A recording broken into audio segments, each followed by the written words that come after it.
দুর্ভাগ্যবশত এই সিংহটার চিকিৎসা যদি না হয় তাহলে ও মারা যেতে পারে। আর এটা হলো 1000টা প্রাণীর মধ্যে প্রথম যাকে আমরা এই ভিডিওতে বাঁচাতে চলেছি। দেখা যাক কিভাবে। আমরা হেলিকপ্টার থেকে স্নাইপার দিয়ে জিরাফদের ভ্যাকসিনেট করব। আমরা সব জিরাফদের ভ্যাকসিনেট করে তবেই এখান থেকে যাব।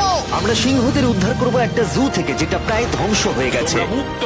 একে অপরের সাথে যুদ্ধ করে মারা যাবার আগেই রাইনোদের আলাদা করব, যেটা এই রাইনোর আয়ু অনেক বছর বাড়িয়ে দেবে। এবং এরকমই আরো অনেক অবিশ্বাস্য রেস্কিউ যার শুরু হচ্ছে একটা সার্জারি দিয়ে যাই সিংহটার জীবন বাঁচাবে। এ হলো ডক্টর অ্যালেক্স। আমরা এখন কি করতে চলেছি? এই সিংহের টুথ ইনফেকশন আছে যেটা ওর জন্য খুব ক্ষতিকারক, তাই জন্য ওর টুথ ক্যানেল করতে হবে ওর প্রাণ বাঁচানোর জন্য। এই সার্জারিতে দাঁতের ইনফেকশন সারিয়ে ওর জীবন বাঁচানোর চেষ্টা করা হবে।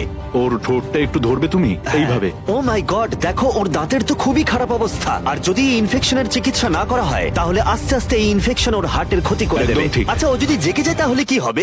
ও আমার আঙুল কামড়ে দিতে পারে। ও, আর আমার আঙুলটাও।